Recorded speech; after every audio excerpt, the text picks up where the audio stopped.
Hi, this is Andrew Malakoff, Executive Director of North Shore Child and Family Guidance Center. And this is Guidance Center Perspectives on Pandemic 2020. And today we're going to be addressing how COVID-19 has complicated grief, bereavement, and loss. And my special guest today is Ed Paley, who has been a social worker for 50 years.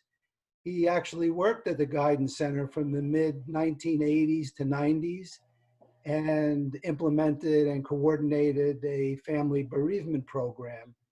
He's presented on grief and loss to schools, community groups, and at professional conferences. And Ed is involved with the Suicide Prevention Coalition of Long Island. He was recognized as Social Worker of the Year in 2016 by the Nassau County chapter of the National Association of Social Workers. So welcome, Ed. And thank you, Andy. Just want to begin by saying that certainly we're in a different world than we've been in over the last several months, and there's a lot of unpredictability and uncertainty. And most people are probably aware, but it bears repeating that along with the infection, and not exclusively, but particularly for older people and people with health compromising conditions, there's also been death. We're right around the 120,000 mark in this country, and certainly much more worldwide. And with death, with COVID-19, with the pandemic, the experience has been significantly different, with people unable to comfort their loved ones at their bedside in the hospital, and also unable to participate in some of the, the supportive rituals that are typically a part of when a loss occurs. So, the face of grief has changed, grief, bereavement, and loss. What are some of the things that you're seeing, Ed? Okay, well, as you know, people have not been able to visit, comfort, or say goodbye to their loved ones in hospitals and nursing homes during the last few months. Funerals haven't been able to be held, and if they have, they've been limited to 5 to 10 people. And then, if they were allowed to go to the cemetery, all the people at the cemetery were dressed in hazard suits. They were told you can get out of your car, and after 2 minutes, they were told that they had to leave. And in the Jewish faith, usually you take a shovel that's provided by the cemetery or the rabbi, and each person that wants shovels some dirt into above the casket. And it's a ritual, a Jewish ritual. My rabbi told me that now if people want to do that, they have to bring their own shovels. And important rituals such as wakes, shivers have been unable to take place, or they've been done virtually. Some funerals have even been done virtually, which is not the same. Churches, mosques, and synagogues have been closed. My younger brother died last April, and I'm glad he had to die, Andy, that it was last year, because I was able to say goodbye to him. I was able to cry and laugh with him, to have a funeral, to bury him next to my mother and maternal grandparents, and to sit shiver. People can't comfort each other with a hug or kiss, and the act of saying goodbye to a loved one often begins before a funeral or burial, as you know. And the recent difficult circumstances over the last few months can make it more likely, I think, for bereaved people to experience more complicated grief reactions.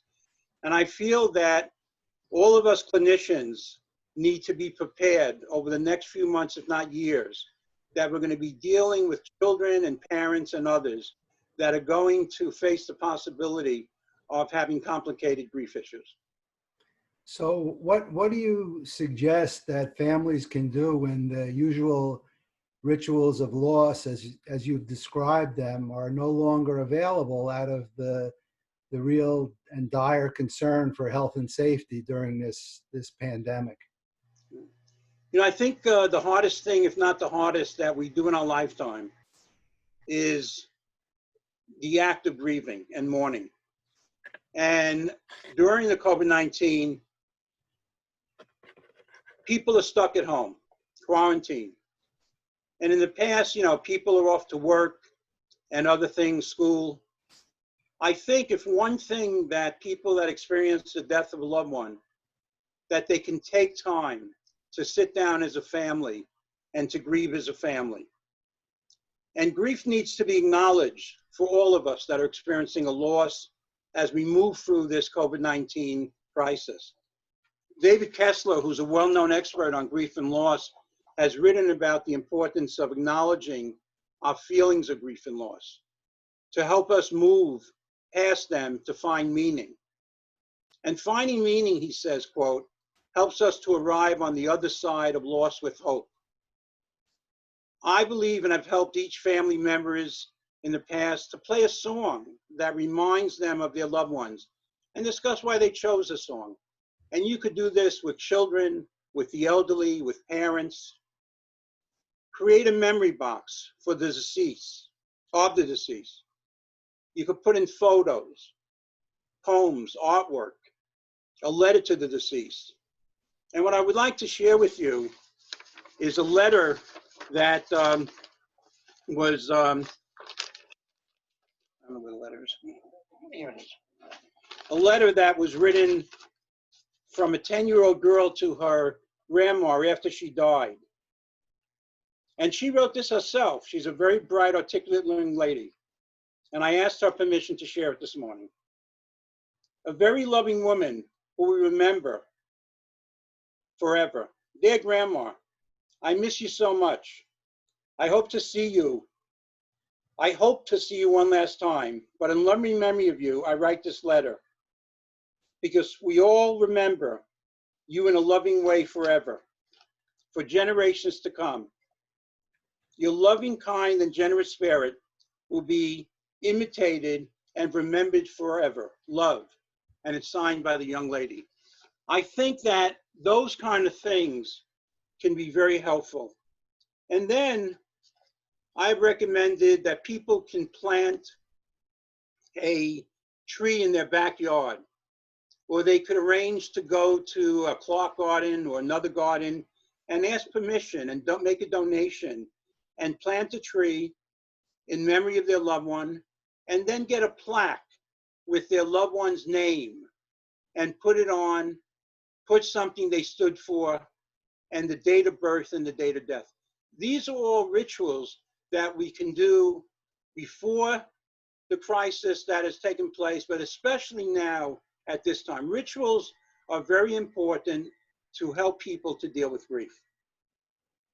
So I would imagine that as we're talking right now, that the use of Zoom and other kind of technology to reach out and to connect with family that are also going through a loss and grieving is a great way to organize everyone, since it's really hard to get together and deal with all the risks that are involved in that.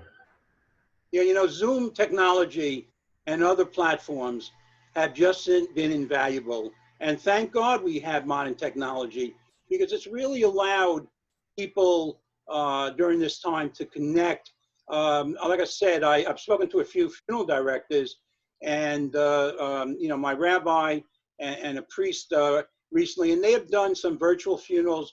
And one funeral home in Queens, what they did is they put the casket outside, and they also did a Zoom funeral, and people that were in their cars was able to drive by, touch the casket, and say goodbye and continue on. And what people said to the funeral director was, thank you for allowing us to do this. So Zoom has been invaluable during this time. So there's been, there are people who may not have the resources, the means to be able to do some of the things that you described. And maybe they don't have a backyard, they live in an apartment, or they live in crowded housing with not too much space, and maybe none of it belongs to them. They may be immigrants who haven't had a lot of experience in this country and with what the options are. Maybe they don't have access to technology. Do you have any thoughts about how families that are, struggling in different circumstances with those kinds of limitations might be able to participate in helpful rituals when the traditional ones are not available to them? Well, I think, as I said, and to reiterate, the writing of letters, anyone can do it from the heart, in their language. Creating, again, take a shoebox. You don't have to make a wooden box. Take a shoebox. Take a bag and sit down, whether you're alone or you're fortunate enough to have children, or you live with someone, or journaling. Write what you feel from the heart. I miss you. As you're writing, people are always apologizing to me over the years. I'm sorry that I'm crying, Ed. And I tell them, don't ever apologize for your tears. Tears are part of grief. And when I work with people that have kept it in, that don't show that emotion, or afraid to cry because they grew up with the message, real men don't cry, adults don't cry. I worked with a boy a few years ago who's got the message from his father and older brothers: if you cry, you're not a man.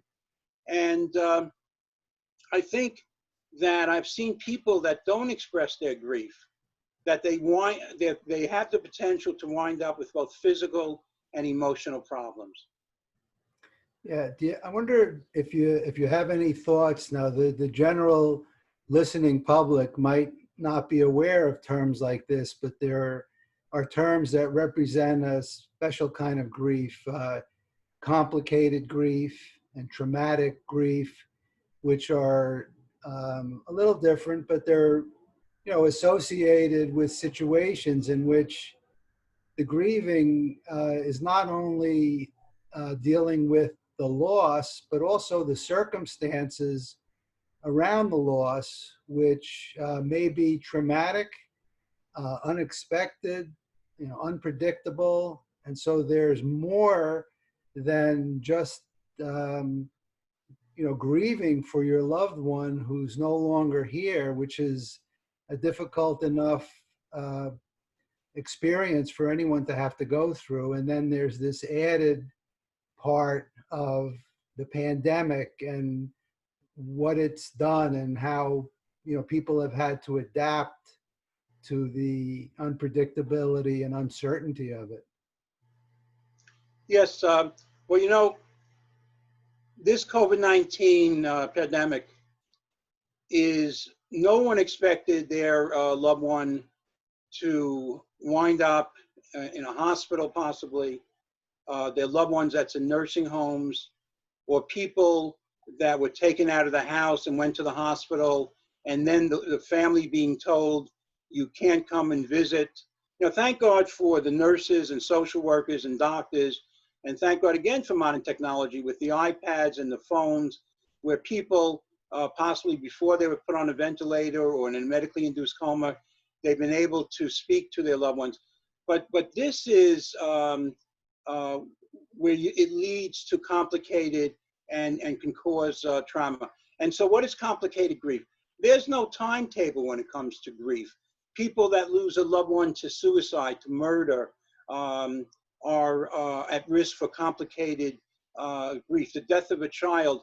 Look, death, no matter when it occurs, even if from an illness, in terms, it's difficult for that person and that family.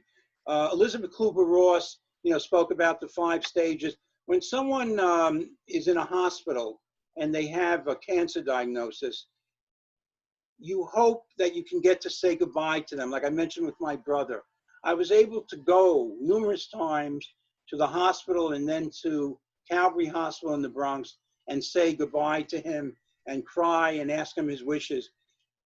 During this time, people have not been able to do that.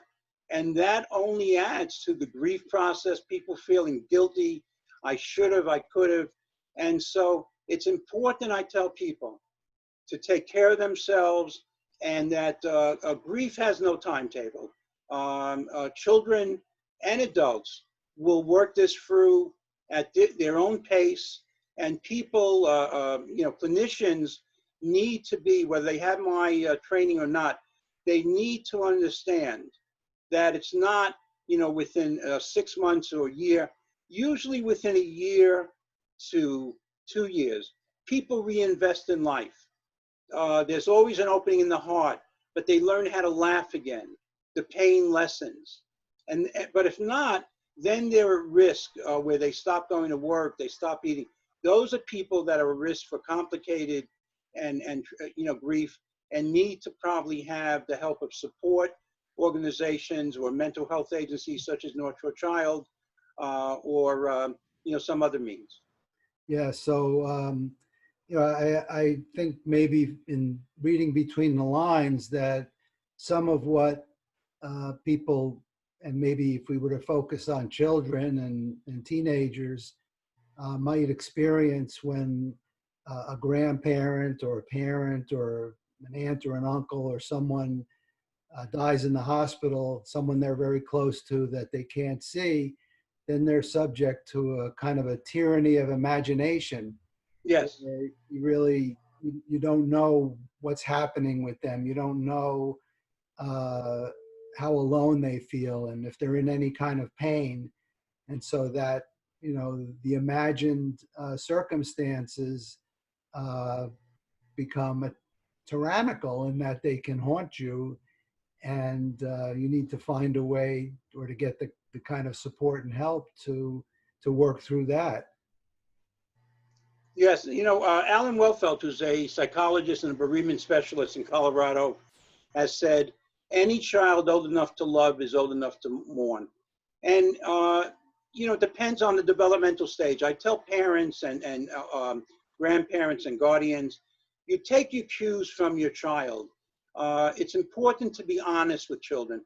A 2-year-old, a 5-year-old may not be able to express the way an adolescent or a young adult or an older adult can express their feelings. But it's important that we sit and explain to children what's happening, not to say, well, I'm going to protect them, I'm not going to speak about it. It's okay for children to see their parents and their grandparents shedding a tear, having difficulty, but to speak about it, and if necessary, to seek out a support group, and then when I discuss resources, I'll discuss some support groups or professional help, such as North Shore Child. Okay. And so I think similar, along the same lines, when you mention children, it's also important to recognize that kids who are in different places developmentally understand death differently. Yes, no, they do. But what I have found, and I've done, I've worked with children as young as 4. And I've worked with, people of all different ages, is that they are able to express themselves through play, through art. A great book for everyone to read, even if they haven't experienced a death, is Leo Buscaglia's book, The Fall of Freddie the Leaf. He speaks about the change of seasons and the leaves falling and growing back. And it's a way of introducing death to children, to families, to be able to speak about it. People, even during this crisis, they want to not discuss it. They want to protect their children and teens. They want to protect themselves. And I encourage people, not to, especially themselves, but especially children and teens, they should be seeing some of the things that they're seeing on the news, the statistics, how many people have died. For the last few weeks on Saturday, CNN has been in conjunction with Sesame Street, have been doing some very good shows on how to help young children and older children and parents deal with this COVID-19 and also deal with death and dying. And I think those are excellent resources. And so, to go back to Alan Wellfeld, any child old enough to love is old enough to mourn. And it's important and a great service that we can do as parents and grandparents is helping our children and our teens to be able to do this. So could you say the name of that book again that you were just referring to? Yeah, Leo Buscaglia is Buscaglia,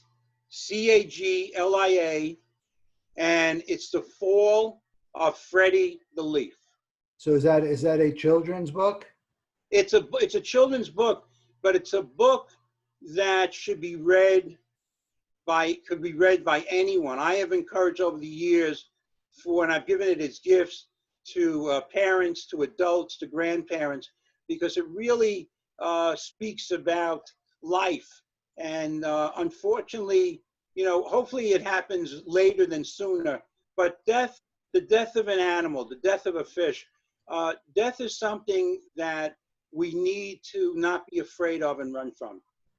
Okay, so that's a book that parents can read to their children and then, talk to them about the loss that they're experiencing. Right, and that book and other books, you speak about the immigrant population. That book and other books have been written in Spanish, translated into Spanish and other languages. So it's not just in the sense in English. It's important that, and the library does have, and even the bookstores have had books that you can order in another language. Well, that's great. So in addition to the number of resources you've already cited, what are some other resources? And, in addition to North Shore Child and Family Guidance Center, which certainly, works with loss and helps people with their grief, what other kind of resources are available? Okay, so in preparing for this, I made a call to some other agencies to see what they're doing during this COVID-19 crisis. So the Mental Health Association of Nassau County is doing bereavement groups virtually because they can't do it in person now. I was involved for 7 years facilitating a group for parents that lost children. So the COPE, C-O-P-E Foundation, copefoundation.org, is, again, they can't offer groups in person. So they're offering virtual groups to parents, to children, and teens. And if you go to their website, they have a newsletter. They also have parents that have been trained by a professional in dealing with grief and being available to answer questions about grief. And they're available 7 days a week. And if you go to the website, you can find the number. And also, the Association of Death Education, Counseling, and Therapists. So it's www.adec.org. ADEC is the premier organization for professionals, and anyone can go to their website, and they have books and resources. Or how do you find a community mental health agency? How do you find a professional therapist that's been trained like I have been in grief and bereavement? And as I mentioned already about Sesame Street, and again, going to your library, calling your library, you can download books from the library while some of them are closed, going to Barnes & Noble bookstore, or going online to Compassion Book Service, or Amazon, or Barnes & Noble. And lastly, Cone's Children's Hospital has an excellent social worker who coordinates the Center for Hope. And they offer both individual and groups for children and teens and parents, and it's all free. It's people make donations, people fund it. So all their services, and the same with COPE. All of COPE services, the Mental Health Association, are offered for free. And the last place is the Association for Mental Health and Wellness in Suffolk County. They're an excellent agency, and they are now doing, as a result of the COVID-19 crisis, they're offering virtual bereavement groups at the present time. Okay, well, that's great, Ed. And certainly, as you mentioned before, if you're interested in following up with North Shore Child and Family Guidance Center, you can just go to our website at www.northshorechildguidance.org, or you can call us at 516-626-1971. And so I just want to thank Ed Paley for being my special guest this morning on, perspectives on pandemic 2020, focusing in on loss, grief, and bereavement. Thanks so much, Ed. Thank you, Andy, and stay well. Thank you. You too.